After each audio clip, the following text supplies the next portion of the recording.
The 1-900 Wrestling Podcast is brought to you, as always, by everybody who is a patron on patreon.com. Oh, jeez. I'm choking on the value here, people. It is patreon.com/1900wrestling. Why is it so overwhelming? Well, not only do you just get to know in your heart that you are supporting this show, you also get the full downloadable clips of the Trey Warren Melodica challenges, and you get access to the 1-900 Wrestling Discord. This is the place that you need to be if you want to watch Raw, SmackDown, every pay-per-view that happens. There is somebody in there who is there to just hang out with and chat. Again, this is not a Facebook group where there's a billion different people in there and everyone's trying to get a word in edgewise. This is an actual conversation. I think it's the best place to watch live wrestling. You can be a part of it if you are a patron on patreon.com/1900wrestling, just as, little as $1 a podcast. That's all you need. Go ahead. Check it out. Patreon.com/1900wrestling. But enough of talking about how we do the show. What do you say we just do the damn thing? I want you to call me for all of wrestling's latest news and views. I've been around in wrestling for 35 years, and nobody knows wrestling like me. Remember the number 1-900 Wrestling. Oh, ladies and gentlemen, it is time for yet another edition of 1-900 Wrestling. My name is Justin Robert Young. Joining me, as always, is my tag team partner, Willie Dills Gregory, live from Austin. What's going on, baby? Not much, dude. Excited to get caught up again on wrestling with you, because I feel like this last week, this was I cheated a little bit when it comes to wrestling this week. Oh my God! I feel like we're both gonna admit something to each other. Yeah. But you go ahead. Go first. You go first. I watched Raw. Yeah. And then I was busy the night of SmackDown, and I just watched the highlights. All right. On so YouTube. So I was maybe even a little worse than you. Yeah. Okay. I also watched Ups and Downs. What Culture Ups and Downs. So I feel like I still got a decent hang of what's going on. But anyway, all right. What did you do? So unfortunately, right now, my hockey team's in the NHL playoffs. And my basketball team's in the NBA playoffs, right? There's stuff going on. So we're getting some competition, right? Sure. And we're getting to the point where I'm gonna be doing a little flipping, and maybe I'm gonna be a little bit more of a hair trigger if there seems to be a segment that I'm not really feeling. I'm gonna go ahead and flip it real quick, right? Well, I told you. I mean, Monday was actually Raw was up against my Warriors playing I think it was the final game of that series against the Utah Jazz. Against the Jazz. Same thing. Penguins were playing an elimination game. They could have eliminated the Caps on Monday. I did not watch it. So, but here's the thing, though. The bandwidth right now of wrestling is kind of at an all-time high, right? Yeah. Or the bandwidth required anyway. And the amount that I actually have available is maybe at an all-time low as far as what is competing against it, right? Like there's just so much going on. I haven't watched a Twitch stream in months. It seems like, except every now and then when I get an alert that Justin's on or something like that, I might tune in here or there to say hi. But I used to feel like I spent a lot of time watching shows, Twitch streams here and there. And now I'm just I got to consume all the things to make sure I know what's going on. I can stay on top of everything. And it's too much, man. Well, the other day, and listen, I actually sat down and watched Will Ospreay versus Ricochet because it was on YouTube for a month only or something. And I was I guess I have to do it.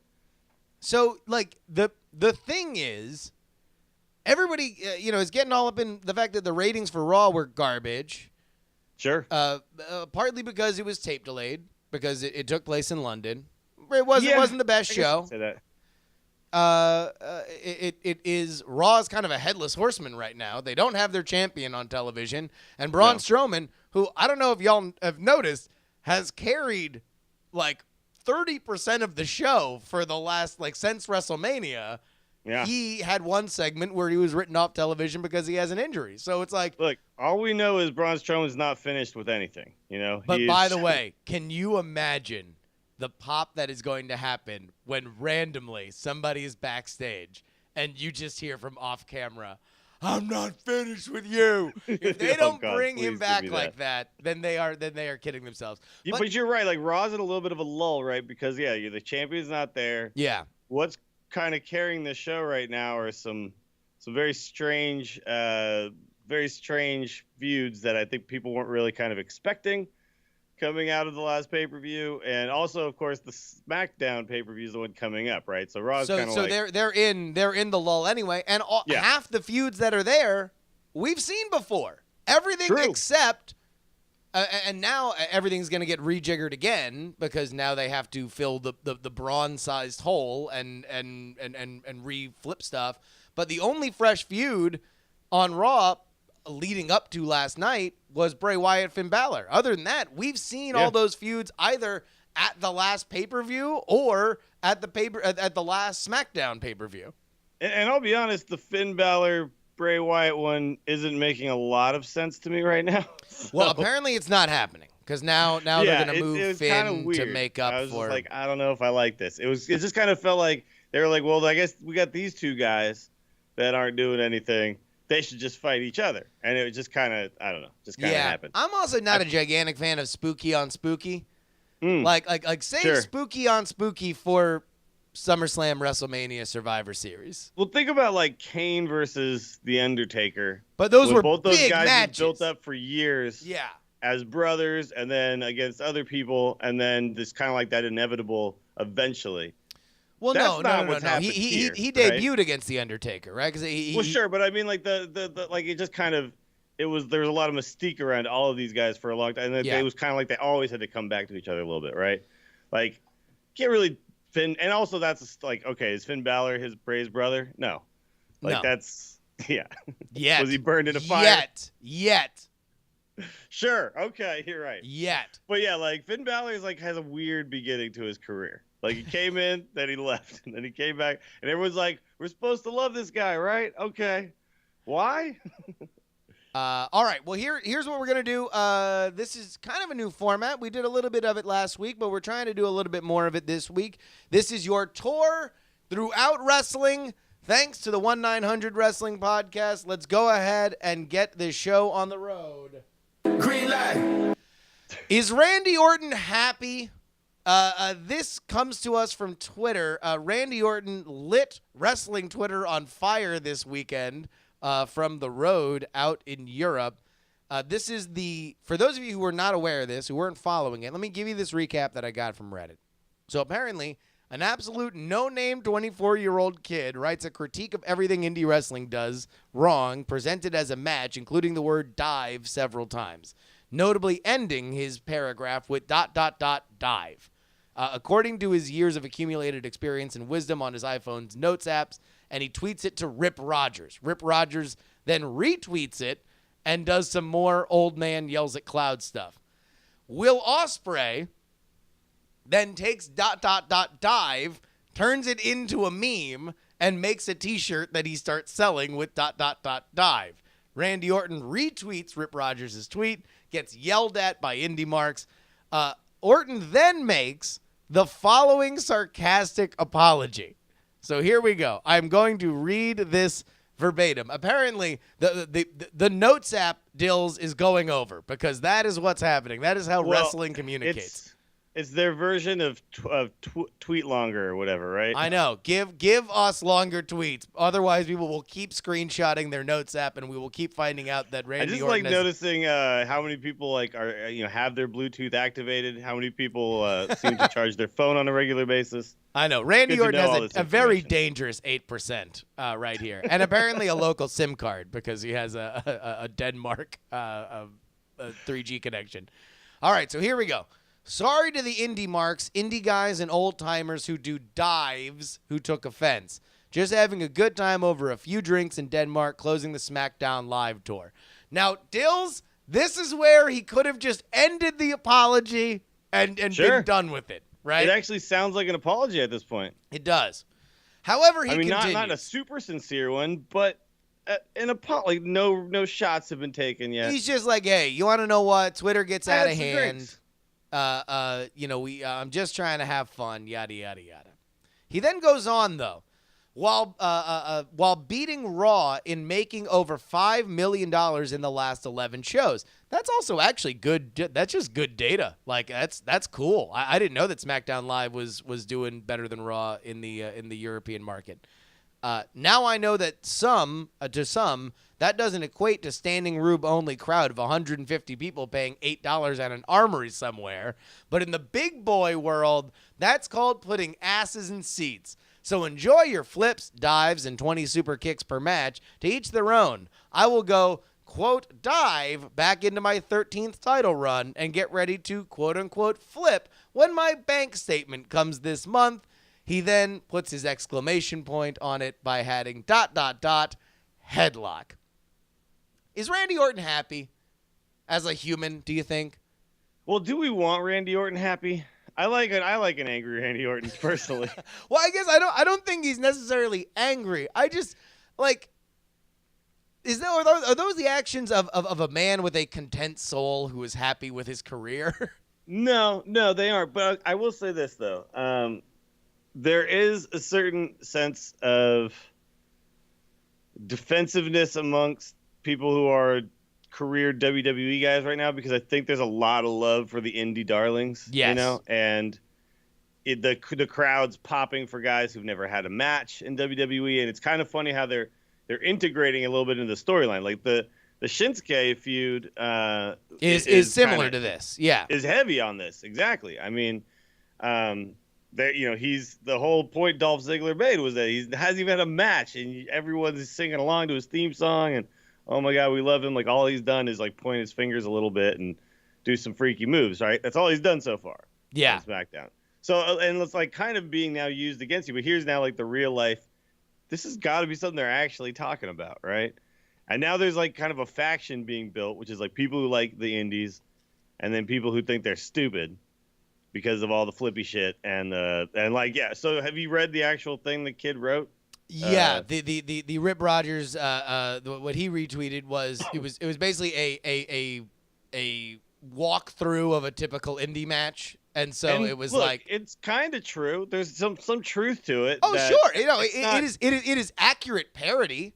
Sure, that's for sure. Parody. It's like let's talk about what people do on the indies, and let's take it to like the nth degree, which is like now this is every match does this, including the crowd reaction, right? Which I think is part of it. Is that there, and it's partly what I think Randy Orton is reacting to, that it's not just the guys, it's the fans, and the fans are steering things in a weird direction where they're not going to be happy unless there are 15 flips and 3 fight forever chants, and then at the end everybody shakes hands and thanks the promoters on Twitter, which was is this like indicative of what's just kind of happening to humanity as a whole? Kind of like, I think we could take wrestling right now and cross it over into the non-wrestling world in a pretty real way, which is, if I go to a concert, did I have fun at the concert if I didn't tell everybody that I was at this amazing concert, whether it was actually amazing or not? And in a way, the fans all chanting is making them all feel like, yeah, this is really good. We got a hot crowd. We got this. So everyone's like trying their hardest to make sure that it's like the most amazing show they've ever been to every single time, right? And it's the same thing that kind of happens every time people go out with their friends and take a million pictures. Like, look at all the fun we had. And maybe they weren't actually having that much fun, but the taking of the pictures made it feel like we all had this amazing time, right? It's like not necessarily only happening in wrestling. This is just kind of people like forcing the good times out a little bit. Sure. And by the way, if SmackDown Live's tour did bigger than Raw's, at least part of it is due to the Hardy Boys, who, by the way, spent the better part of the last year on the indie circuit. The fact of the matter is, if you want to talk money, certainly no one's going to beat the international touring brand of the WWE.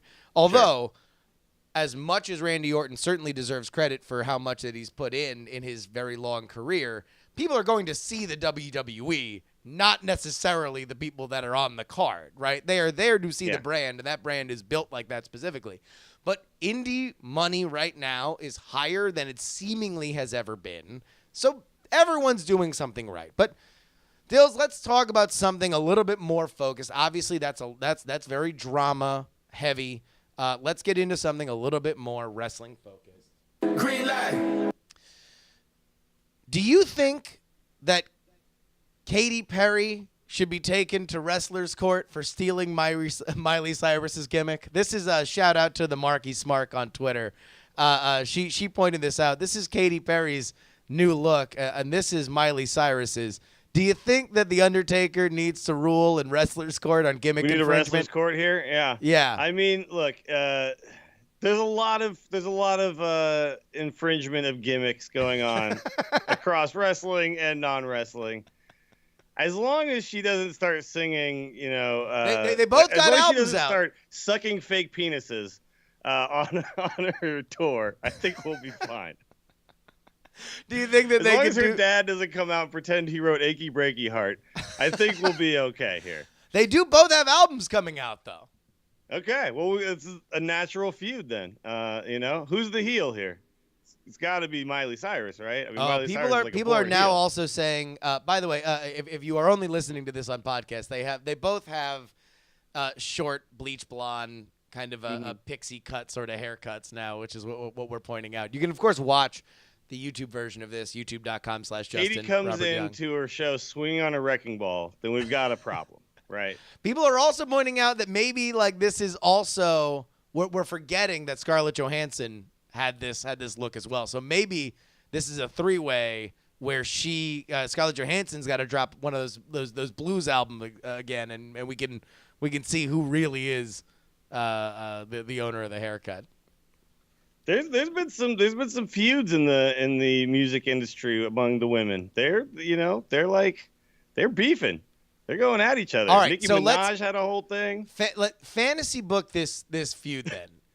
All right, like where does this get kicked off? Miley Cyrus versus Katy Perry. They're both going to be maybe on talk shows or award shows or performances. I know this. It's got to end at Madison Square Garden somehow. It ends at Madison. Well, I mean, because all right. So here's what you would do. Here's it probably ends on the Grammys. Actually, that's like that. I mean, that's like WrestleMania for the women, right? For all the singers. I think the Grammys, like at some point, like Miley Cyrus has to like come up as Katy Perry's winning an award or something. Yeah. All right. Here's how it starts. Here's how it starts. Outside. Yeah, I think like the Billboard Music Awards are coming up. Okay. There you go. That's like SummerSlam. So that's how we start it. Right. Here's how it kicks off. Katy Perry's up on stage doing her song or whatever. Cut to the crowd. Miley Cyrus dressed exactly like Katy Perry. Okay. In like the California Girls video where she's like wearing like a cloud over her boobs or something. Yeah. Like something that's very obviously a ripoff of something like that. And then I think we should have like a what's Miley Cyrus doing at the Country Music Awards, Maggie? And then surprise run in. Yeah, I know. I think we got a nice long feud here that'll lead directly into the Grammy Mania season. The road to Grammy Mania. Green light. I'm green lighting this all day. Adam Cole and Bobby Fish are now either officially or, for all intents and purposes, on their way out of Ring of Honor, on the way allegedly to NXT. But meanwhile, Ring of Honor restocking. Chuck Taylor, the Kentucky Gentleman, made his appearance during a television taping. And Marty Scurll, who was already their television champion, is now taking Adam Cole's place in the ROH version of the Bullet Club. Does this make you more or less interested in Ring of Honor programming when we can barely watch the wrestling that we kind of have to watch for this show already? We saw Scurll when we went to the Supercard of Honor, right? The villain. No, he's fantastic. Oh, by the way, it was him, and didn't he actually fight Adam Cole? Wasn't that the match that we saw? Yeah, I guess it was. Scurll and Scurll and Adam Cole. So I'm excited definitely for Adam Cole and Bobby Fish to come to NXT. I think that's really cool. that was also a day we saw Bobby Fish wrestle twice in that day too. Because he was at the What Culture show, and then all of a sudden he did a random impromptu match. Yeah, at Ring of Honor. At Ring of Honor, yeah. No, he had to make that same hour and a half trip that we did. And he did. I guess he didn't get to stop for a delicious Louisiana style food, but it was really cool to see them. I'm excited for all of these moves. I really like Skrull a lot. So yeah, I'm gonna watch the hell out of as much ROH stuff as I can while they got some of these guys. Both of these brands are getting a lift, I think. You want to know what I think part of it is? Is just movement. Like, just shake these guys around a little bit, right? Like, let them get in some new feuds. Let them get that little, like, oh, I'm excited that they're here heat. Like, we're now just in that kind of place where, going back to our conversation last week about NWA, like, I really want Corgan to just be a governing body for the indies and just kind of, like, have a rotating stable of people that you're always excited if you're at one of these super indie promotions that now, we're going to get Cody for 3 months. We're going to get Joey Ryan for 3 months. Like, we're going to get something that, that builds a storyline and has some shareable video promos and stuff like that. I would love that because you're right. This is just exciting. It's exciting to think about Adam Cole. NXT is kind of really hot right now. They got a really, really, really good product, and they're going to be able to add 2 awesome wrestlers to it. Chuck Taylor has had some of the most memorable matches at PWG. Now he goes to Ring of Honor where he gets a bigger platform. And Marty Scurll is fantastic. And now that he's going to work more with the Young Bucks where they have natural chemistry, I think that is just the best for. Yeah. No, I think the movement thing is pretty important, but also the fact that these guys all are essentially getting introduced to every segment of the wrestling fandom, right? So at a certain point, no matter where they end up later on, they've been exposed to everybody, right? So whether or not WWE ends up being like your final destination and you end up there and then you stay, being there for at least for a little while means kind of like the rest of your career is taken care of as far as being an indie performer, right? Like, you're always going to be a name from then on. Even if, like, there's definitely guys like Virgil who, like, are, trying to scam you for $5 extra. Sure. But, I think it's like once you've had that, it doesn't matter if that's where you don't have to then become John Cena, right? It's still like always a positive movement in your career. And this is going to be good for everybody involved, I think. But you're absolutely right. The NWA being like a big governing body and it doesn't really like put on matches. It just kind of is a thing we all know about, and you can apply that tag to things. Would be fantastic for all parties involved. Without a doubt. Green light. All right. Do you know if I tell you Brian Alvarez? Do you know his name? Are you a Wrestling Observer listener? I'm not somebody. No, I don't listen to the show. But I do know who you're talking about because he's referenced quite a bit, and like R Squared Circle, all types of places on the IWC. People, he's not at Meltzer levels, but he is. He's the co-host of Meltzer. Yeah. But like when he people aren't saying like, what did Alvarez rate that match as? Right. That's what I'm saying. Yeah, without a doubt. But no, he's the guy who's like always like bouncing stuff back and forth with him, right? And yeah, I don't listen to it because it's too much bandwidth. They do like a long ass show every day, basically, right? So it's also like it's the template of the element of wrestling fandom that I don't like. Sure. It is just all the like. Let's take 30 minutes to complain that the House of Horrors match was in darkness while it was technically light outside in San Jose. It's also the thing where they're like, okay, now let's hold this up and scrutinize it. All right, now let's hold this up and scrutinize it. What do you think about this? And you're right, like spending a long time on each thing, which is something like we try to avoid here, right? It's like we're going to move around quite a bit. We're going to talk about all sorts of stuff. But also, we're not just going to like pick it up and say, "Tell me why this is good or bad," right? Like, let's just talk about it, Well, here's something I didn't know, and this we found on Reddit. He had a match in 2014 Okay, which one is? I can't. So he is going to be right now. We are just looking at the referee's butt. The referee's butt. Yeah. I don't think that is him. This is Brian Alvarez's versus Buddy Wayne, old school wrestling match. I believe that is him that just shook hands there in the white trim on black trunks. Like, it's kind of funny. Like, a lot of these guys come from the world of wanting to be wrestlers, right? And then there's the peripheral. This is similar in like almost everything. In the music industry, every guy who was a roadie was also like some guy in a band a long time ago. At some point, yeah. Yeah. And then it's like, it didn't quite work out. He got offered to be a roadie for a band he was really like good friends with, and then he was like, "Oh, well, then I'm good at this. Check me out." Well, every like announcer outside of even Adam Cole was like wrestling for a while. Or Michael Cole was wrestling for a little while. Yeah. But it's like, it's just kind of the thing, man. I don't really, I don't find this actually that surprising. No, I mean, I guess it's not surprising. Like, to me, what is surprising is how recent it is.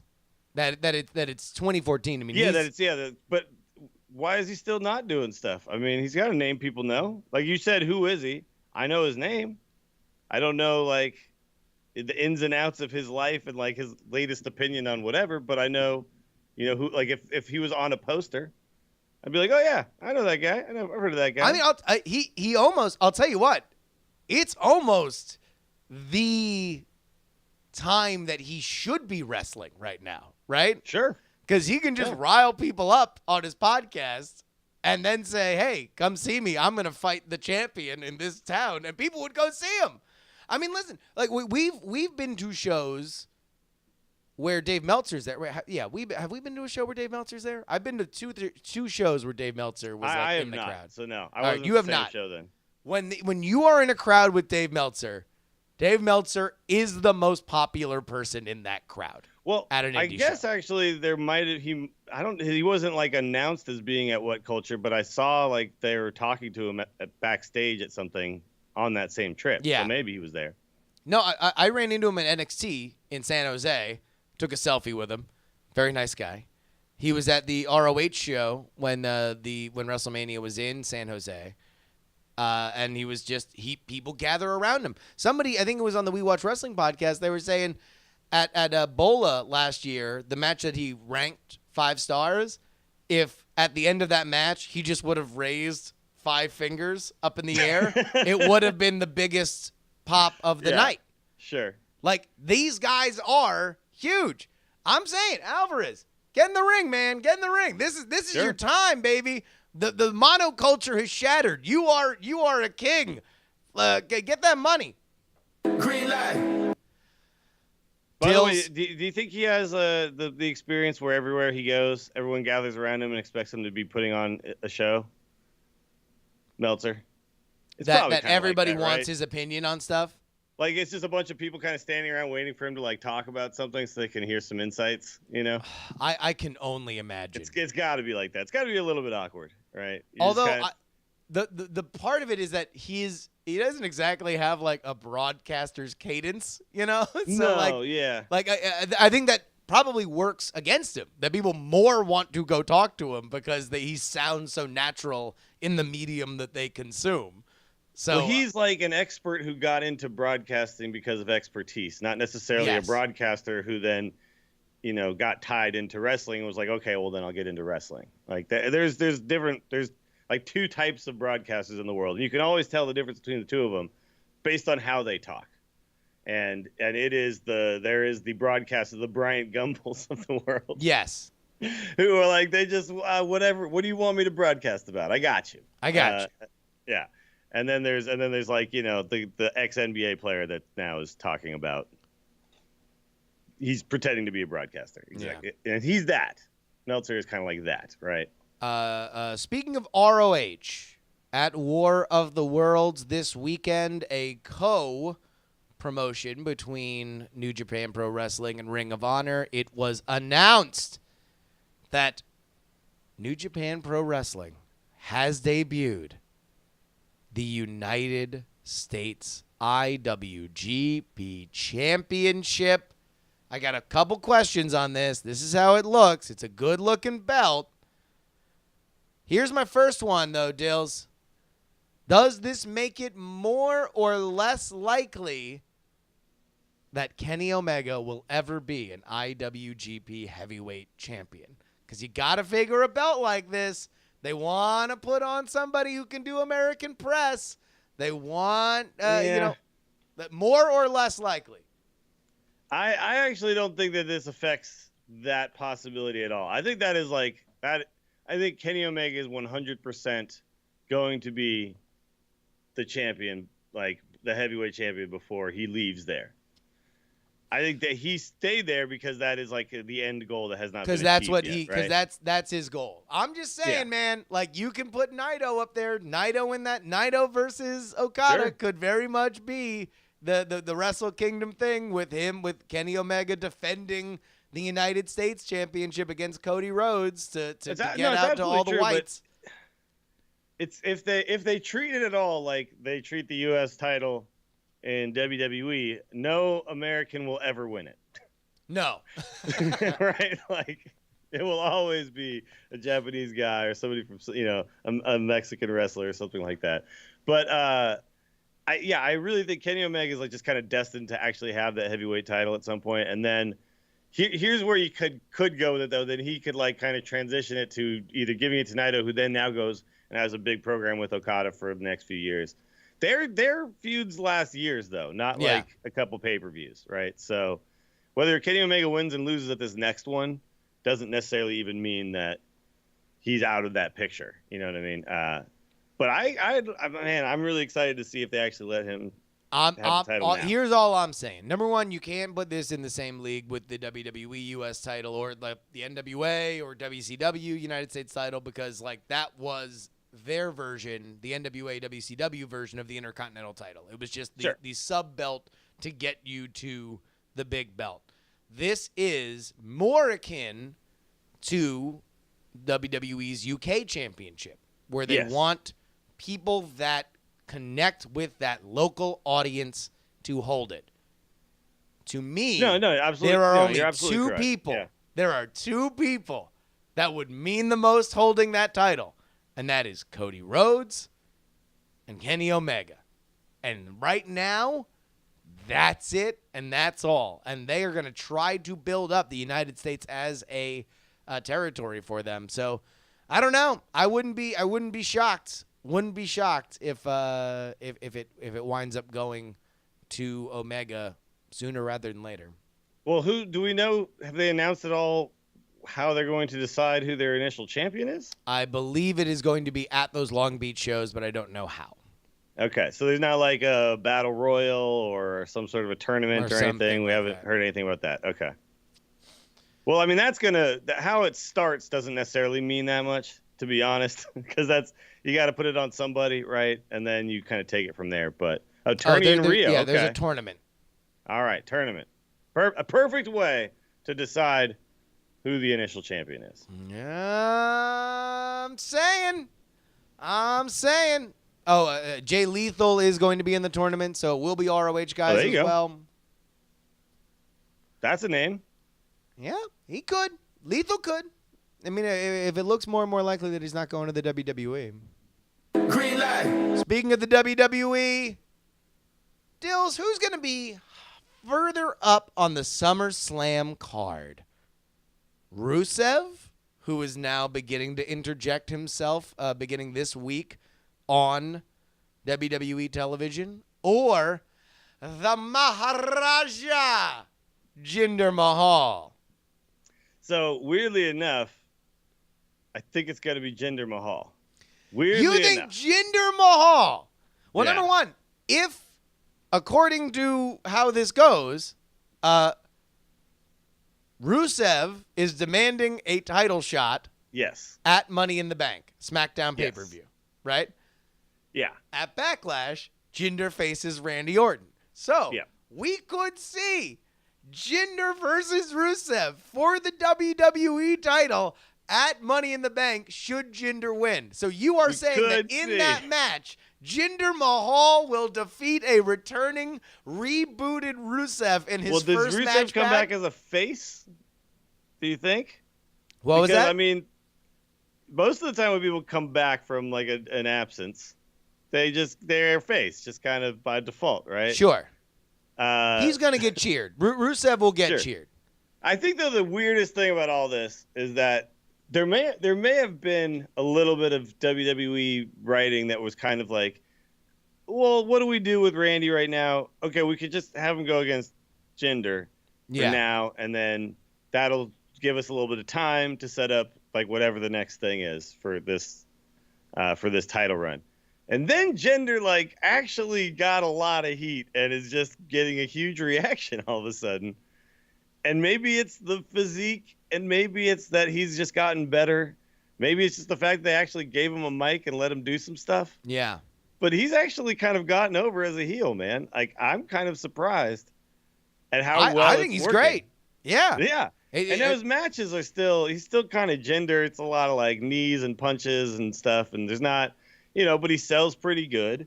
Yeah. By the way, for everybody who's like wondering whether or not that match at Backlash is going to be any good. Yeah. Temper your expectations. And this is no slouch on Jinder, but if you look at Randy Orton matches, the only ones that he gets excited for are when he is facing people more athletic than him, which is effectively AJ Styles, Seth Rollins, and Cesaro. Other than that, like he has great matches with those guys because he's the perfect kind of foil for them, right? Like he's that standard I wrestler just think he who gets can do bored. stuff. I think he gets bored when he is easily, while sleeping, more athletic than his opponent. And those are the only guys that push him. It's true. The thing is that match needs to be not surrounded around a bunch of awesome spots. It needs to be a storytelling match. You know what I mean? And it'll be fine. They can do. They can do. Yeah. But they should not go for more than like 15 minutes, and there should be somebody working a body part. Yeah. And then, and then we'll figure out. And then, of course, a run-in. Headlock. The Singh brothers will show up. Sure. And, yeah. So, but, like, Jinder's just working. And I can't remember the last time somebody came from the absolute depths of the, like, low tier. They have mid-card. He is, like, low card. He is no card. For so long, right? They did that with Ryback every now and then. Remember they did that with Ryback was in Rybacksel and was very much kind of a tag team. But he at least still had the Feed Me More phase of his career where he was huge. Yeah, like Jinder never had that either, right? Like what did Jinder ever have? I can't. That was in my dark phase. So I don't. Sure. Yeah. But I looked into. I can't find anything where he ever touched like a chance for a belt or anything other than maybe like a tag belt. Like he's never been in the picture. And now all of a sudden it's like I'm blown away because this is like the thing that's never supposed to happen, right? That you can't climb out of this. Like, did he grasp a brass ring? No, I mean, but this is also there, or is this is one of those things that does drive me crazy about wrestling fandom because it's always like, oh well. Wins and losses don't matter because now that they're just been treated like crap, no one will ever believe them. Give them 2 months. Give them 2 months, and they'll do a thing, and then they'll do another thing, and then they'll be back to where they were before. They just need some TLC.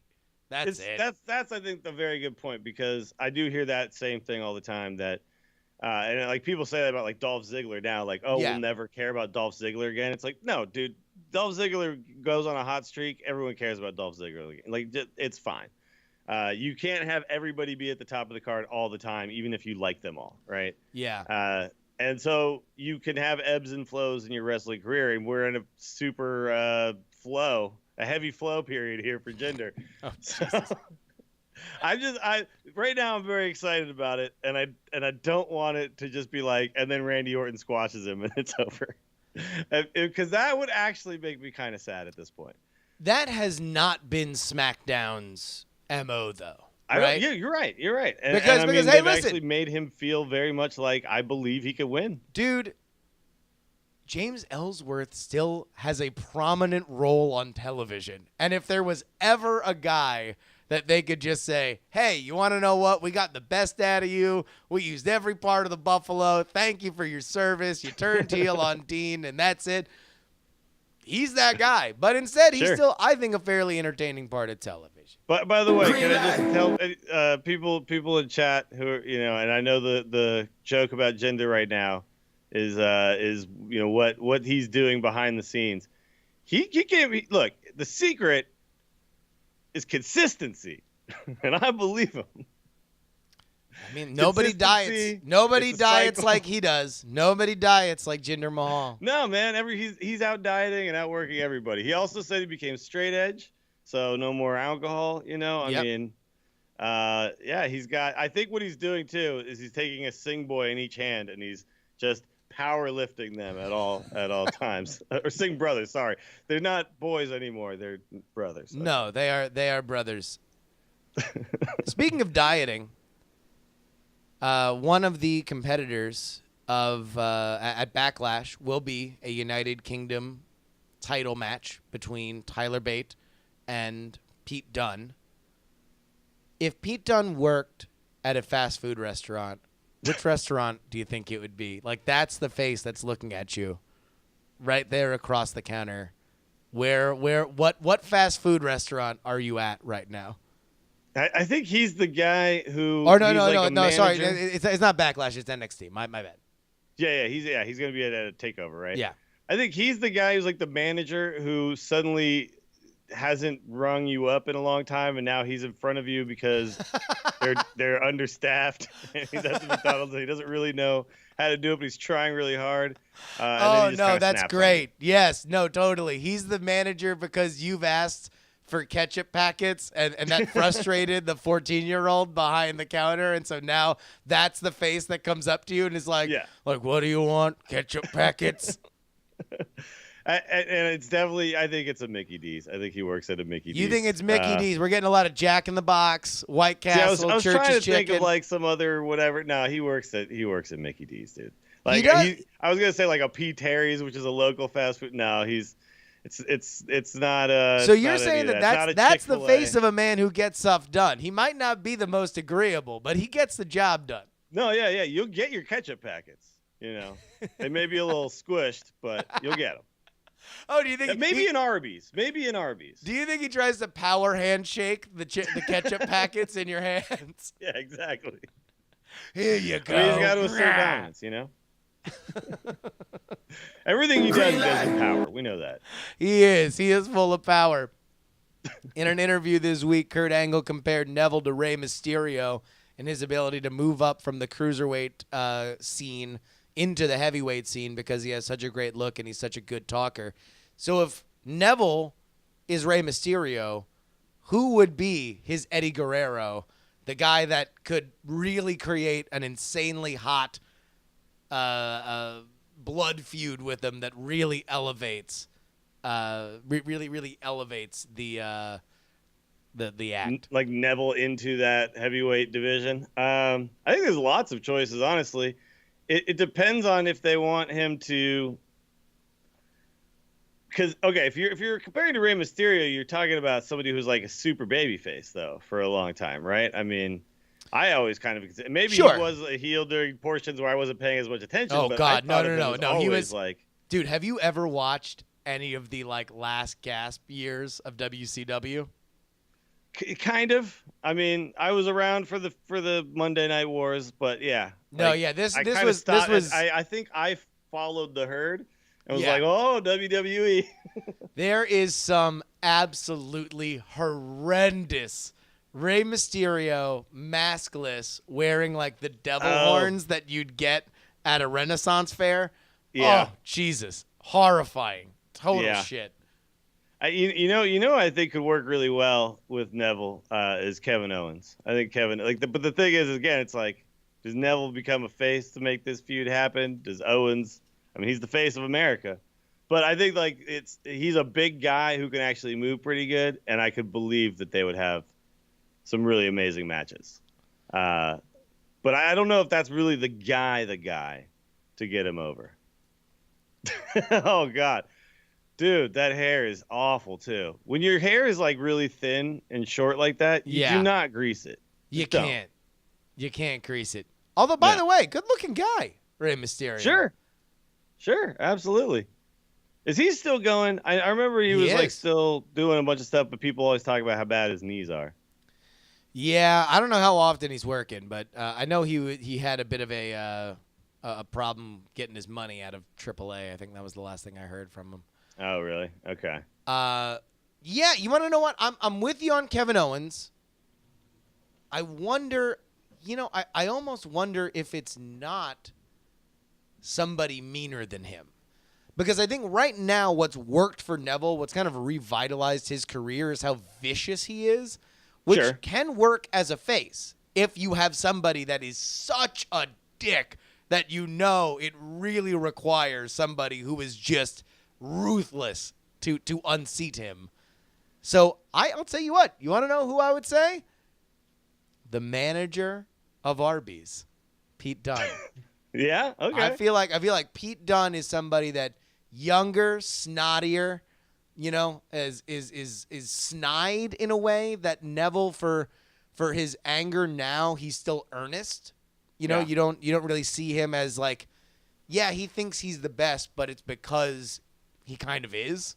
You look at that roster and you're like, all right, yeah, Neville should be the king of the cruiserweights. He looks like $1 million. He moves like a dream. Of course. I would say Pete Dunne. I would love a Pete Dunne Neville feud. That would be pretty fun. You know who else though too? I'm gonna do a little callback to a match that we actually saw live, and I'm gonna say a Seth Rollins Neville feud could be pretty damn fun because it's like Seth Rollins can, it's a bigger guy physically, but also like a high flyer, but belongs in the heavyweight division. We saw the Neville Seth Rollins match at Raw. Neville had hit the red arrow and then the pin with the leg on the rope, and people still talk about all the time on Squared Circle. That's one of those clips. It's not quite Jay Lethal's Ric Flair impression, but it is one of those things that just pops up every 3 months reliably. Like somebody posts that match. Like it was believable that he would beat the current, super heel Seth Rollins, who's never lost, right? So, I think there's options there. All right, I got something for you. Green light. Do you listen to the Something to Wrestle With podcast with Bruce Pritchard? You were telling me all about you recently got into it quite a bit, right? When we went to Orlando. I wound up in Orlando to completely immerse myself in wrestling. I wound up getting way into the Something to Wrestle With podcast with Bruce Pritchard. And I wanted to play a clip from you. Just go ahead and the question is going to be racist, funny, or both. All right? Okay. Racist, funny, or both. This is a clip from this week's episode of Something to Wrestle with Bruce Pritchard discussing WWE's reboot of ECW. And that's all the context I'm going to give you. Here we go. I'm just saying, you have a Mexican offensive voice. Do you have a way to... Punjabi prison?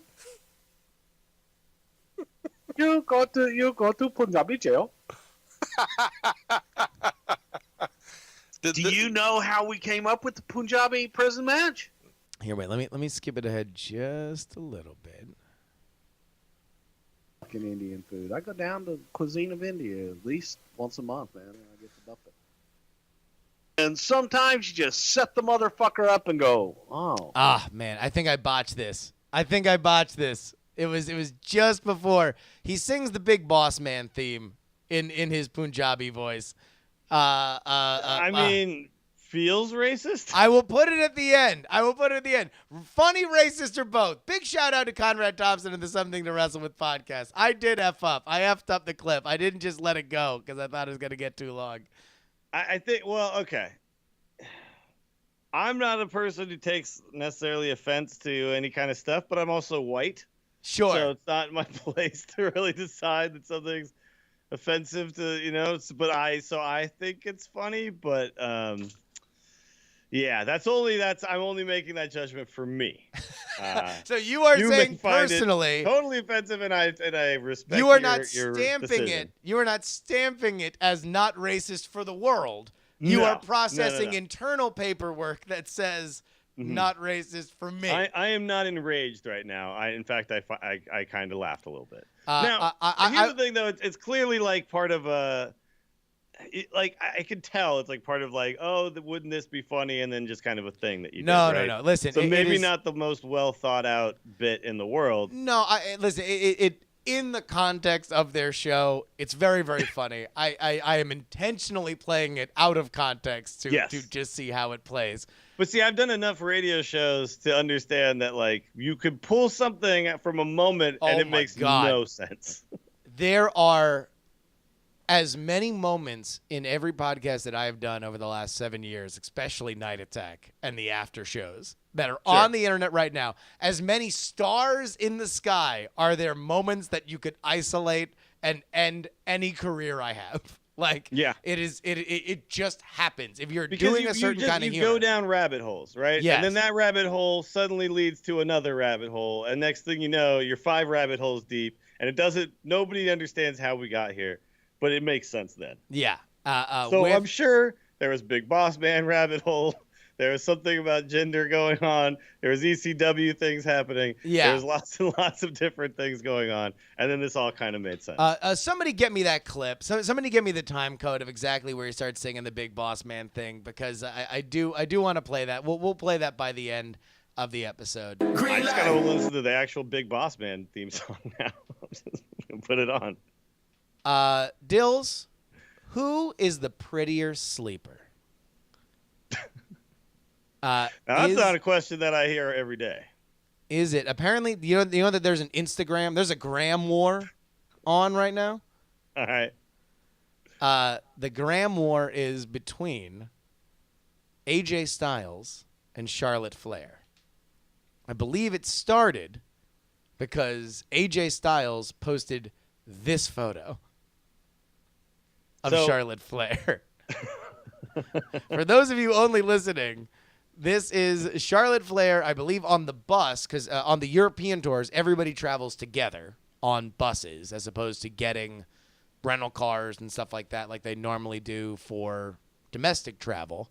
And so this is Charlotte Flair, about as comfortable as you could possibly be on any kind of transportation. She's got full wrapped coat. It looks like a comforter around her, the neck pillow. She's being swaddled by all of the accoutrement that she's got here. It looks more comfortable than what I feel like in my own bed. Yeah. This is incredible. She looks clearly like a practiced traveler and knows how to get some Z's. This is amazing. Getting it in. Now, this apparently was retaliated. The AJ Styles, the commentary here was Charlotte and her beauty sleep. This was retaliated by Charlotte posting this picture of AJ. Hashtag phenomenal sleeper. One of them needs a lot of help to sleep. Clearly, needs to have robes, and she clearly like needs at least a belt. AJ is just like, I can sleep wherever, man. Put me in any program with anybody. I got this. He's like, what do you need? What do you need? Oh, you want me to sell? Oh, you want me to win? You want me to lose? I don't care, man. I got you. He could just kind of go. But I will say this: prettier sleeper. It's got to be Charlotte. I mean, you know what would have been sweet here is if the only equipment AJ Styles had was he was just wearing the gloves. I'd like to imagine that he holds his gloves in front of his face and it's just Z's. He's holding like this and he's sleeping.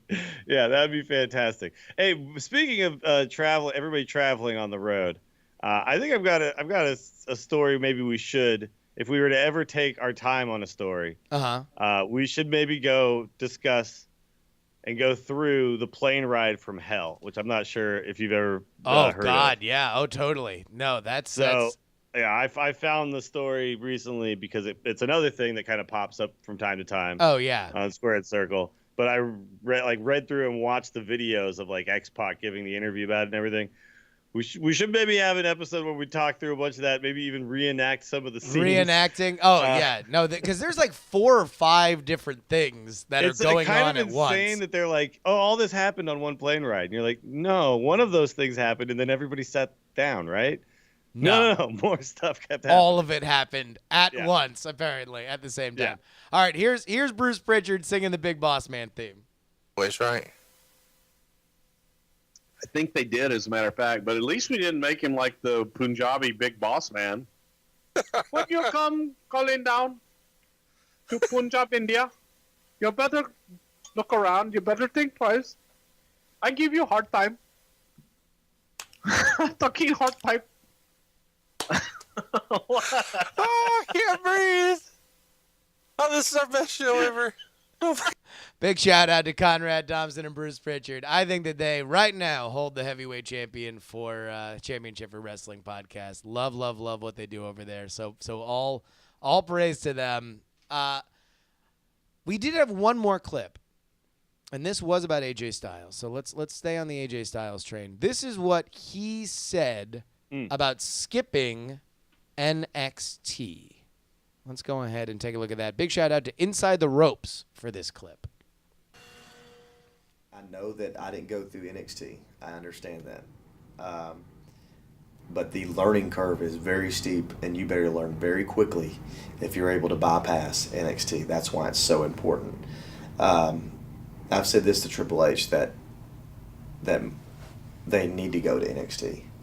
There's so much that goes on to just the camera and the way it's directed at you that I didn't learn anywhere else, that they want it done a certain way. And you can only learn that either as soon as they throw you in the fire and it's sink or swim in the WWE main roster, or you go into NXT and you learn, and then Do you think that part of the reason why everybody should at least do a shot in NXT is just so their main roster debut isn't hampered by them just learning where to look at the camera and stuff like that? I mean, there's definitely something to that. Because we've heard it a bunch. You know, that was apparently Finn Balor's thing, was that it took him longer than he expected just to learn where to like point to the cameras and stuff like that. Sure. Like he was just kind of used to just aiming wherever, right? But generally, like most of the time, an audience is kind of set up around the ring in such a way that one side is kind of considered the main area, right? Like kind of the front. Like at most wrestling shows I've been to, it feels like there's one section and then there's kind of a section where there's like equipment and things, right? And just stuff, whether there's like a bunch of cameras or not. It's just kind of naturally how things end up. You need access to the ring from one to, so you could kind of, in a way, during your indie career or wherever, pay attention to that. But he's very right that it's not something that they're actually actively teaching you. You're just kind of going out there and winging it a lot of the times, right? On other promotions. So WWE is like one of the only ones that apparently is just super particular about this. And that's, of course, because of that thing. They're making movies, right? They're not making movies, pal. matches. Yeah. I'll tell you It'd be what. helpful, though. Like, imagine if you just joined a touring musical production and nobody taught you how to project your voice or whatever. Yeah. And you were like, I sing my whole life. And now you're singing like you're in the shower in front of an audience with no microphone, right? So there's things you got to know. I mean, I think a Grill Patzer in the chat says he's saying he was lucky to be a quick learner. I think what he's saying, if I'm going to read between the lines here, is that we've heard a million stories of guys that get one shot in the eyes of Vince McMahon, right? And he sees them and he's like, "Nah, don't see it, don't like it, get it off." Crowd didn't react to it. And if you're going to add to that the idea that you might screw something up because you haven't learned enough of this very specific skill, ain't about wrestling, ain't about your moves, ain't about your conditioning, it's about that you didn't look at the right camera, then yeah, it's worth it to go to lower stakes training camp and then come up to the main roster. So when you do have your one moment to shine, that isn't taking away from it. Yeah, like let's imagine you work your entire life in the gym, 8 hours a day, eating right, doing all this stuff, taking your vitamins, Yeah. And then suddenly you show up at WWE and you don't know how to look at a camera. And that's what screws it up for you. That's got to be pretty devastating, right? So, yeah, it's like I worked my whole life learning how to like write a book, and then I couldn't illustrate, so I couldn't get a book deal. Yeah. And you're like, well, I didn't know I had to know that. How was I supposed to know? Nobody told me this. So and like it's one of the few industries where they want you to like, or a few pieces of this big industry where they want you to know all of these other things that aren't necessarily taught anywhere else. It's kind of weird. And yeah, AJ is lucky because he just showed up right away. It seemed to be a natural, but he's just like one of those guys, right? He's just kind of a natural at stuff. He's a lot phenomenal. of people are not. Apparently, Finn Balor is one of them. Yeah. Well, You think those abs are natural? He's Finn's- working hard. Hey, I'll tell you what. He might be the only one out dieting Jinder. with those Dieting abs. Jinder, I know, right? I'll tell you what. They're both. I mean, and Jinder's younger too, so Finn Balor's got to be working a lot harder at his age, right? Yeah. Yeah. Oh, geez. Who knows? Who knows with that guy, man? Look, All right. I know how hard it freaking is just not to get like a huge belly. Not to get mega fat, right? I'm like, yeah, dude, I'm just trying not to be fat. I run every day and I work out 4 days a week, and I'm barely clinging to not fat, right? Exactly. I still kind of look like I'm in my mid-50s as far as body type. Yeah. No, listen, this is hats off to literally everybody who takes their shirts off, regardless of what your profession is. Red light. All right. That Red brings light us on us taking our shirts off, I guess is what we're saying there. That brings us to, I think, my favorite part of the show. This is the Melodica Challenge, of course, authored by Trey Warren. He has assured me, Dills, that at this point, his skills on the Melodica in this batch begin to degrade. And we're Okay. going to start to get more into the puzzle theme of these clips. All So right. here we go. This was last week's.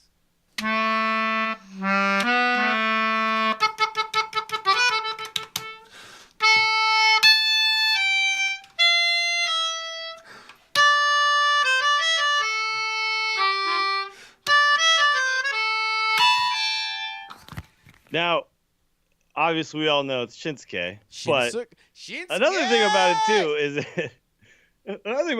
is it's a very recent one that is like heavily in the forefront of everyone's minds right Yeah. now, right? As being like one of the best themes.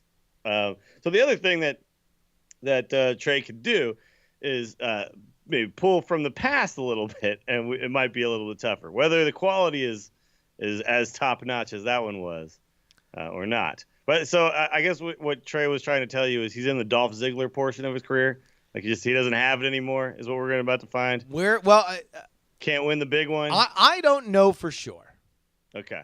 But what I gather from Trey is that he does these while maybe drinking a little bit. Mm. And that he NXTs him. He does a batch. And yeah. Then, Oh, no. So he records them all together. sure. And so maybe at about this point, that liquor's starting to talk to him. Sure. And things are getting a little bit loose. He is in the chat right now telling us that this is garbage.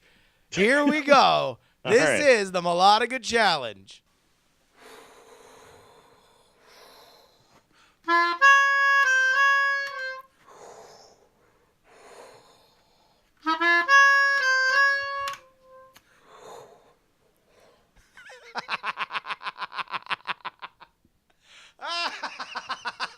Be careful what you wish for, Dills. Wow. Okay. Talk about a puzzle. This just sounds like something that you'd find at a bistro in Paris. Listen to this one more time.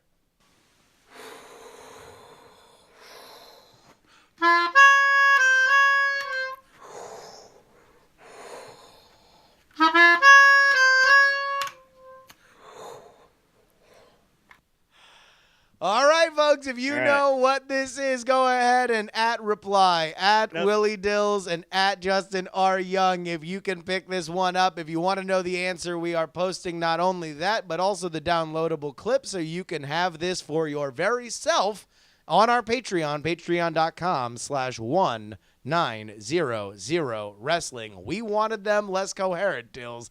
And yeah, well, here there's some. I don't know if everyone's gonna catch. There's some cues there that are. You might have to turn your headphones up, turn your cans up if you're listening to this and you're not catching it. So wait, do you know what this is? To actually hear what was going on there. Do you know what this is? I mean, I have an idea, but I'm gonna need to do a little off-camera research here to make sure. I think that I've had a line on every single one of these since we started doing it. Yeah. I have no idea. No idea. Okay. No idea. I'm gonna have to go into the archives and listen to a few and see if I'm on the right track. Oh my God! Well, that about wraps it up. That's for sure. That about wraps it up for this edition of the program. Willie, what you got going on this week? So my mother will be in town this week, so stream times may get a little wonky as we do some hanging out. But basically, you can expect all my standard content throughout the week. We'll have a bunch of streams on twitch.tv/WillieDills, a bunch of podcasts all coming out on A-Move, and of course here. And then there's the Instance rebranding. If you're a fan of the Instance, we may be moving the show away from our normal format and more into a little bit more of a discussion-based, topic-oriented type of show rather than just spitting out the news, which could be pretty cool. Wow! Because they're not giving us a lot of news, so we need to figure something else out. This is kind of a big deal. You know, after like 12 years of the show. Yeah. It's becoming apparent that unlike the world of wrestling, they're not going to give us a lot to talk about every week. So that's just Blizzard, as you know, they're just in all their big franchises are launched, right? So there's World of Warcraft specifically is not really doing a lot as far as stuff to talk about week to week. And so we've been doing this kind of roundup of everything. But then that's just not the greatest format for a show, right? Especially one that started off being a WoW show. We'd like to talk about WoW more. Yeah. So this will give us a chance to kind of grab a thing from the game, grab a topic, something that like the game. What does it mean to your real life? Whatever. When we can long form discuss that. So maybe there'll be some more like segmented stuff too, like some games and audio stuff. We'll see. You guys certainly have the crew to do it. As I think you, Beja, Terps, Scott. I mean, four of the most natural talkers that I think I know in life, let alone in podcasting. So when all four of us are there, it can be very busy. Yeah, and I think that kind of discussion is better than just everybody trying to muster up a take on a patch note, right? Yeah. It's like, oh, by the way, Hunter DPS went up 2%. Let's talk about it. Yeah. What does it mean for you? We'll be right back. Yeah, there's better stuff we could do. So I'm excited for that. But mostly just come check out my Twitch channel if you haven't already. Yeah. We have a good time over there. Get up in there. Go ahead. Check it out. Wallow around a little. So are you going for Wild Legend? That's what I have been doing, but I'll say this. It's really weird because there's so many decks. Yeah. You can't pick on a deck and then climb up the ladder really fast, right? Like in Standard, I could be like, oh, I'm seeing a lot of this. I will target it. Yeah. And I will climb the ladder. And in Wild, you're like, I'm seeing all sorts of stuff. I have no idea what God deck knows is going to give me the best chance to win. Only God knows. But that's what I wanted out of Wild, right? I think that's what we all want. Oh, certainly. No, I'll say smorgasbord. It's a damn battle royal all day, and you never know. I played a little bit of Wild on stream. It was very fun, hilariously fun. Yeah, I think Wild is in a great place. Hearthstone is in a great place for all the carping that people were doing about it a couple of weeks ago. If you want to email the show, you can do so. JustinRobertYoung@gmail.com. Put wrestling in the subject line. And, of course, thank you to Trey Warren, who does our melodica challenges. Until next week, I am Justin Robert Young. That is Willie Dills Gregory. We will see you next Monday. Nobody knows wrestling like me. Remember the number 1-900 Wrestling. Stupid idiots. They call me Hara. If you smell what the Rock is cooking. Diamond Club hopes you have enjoyed this program.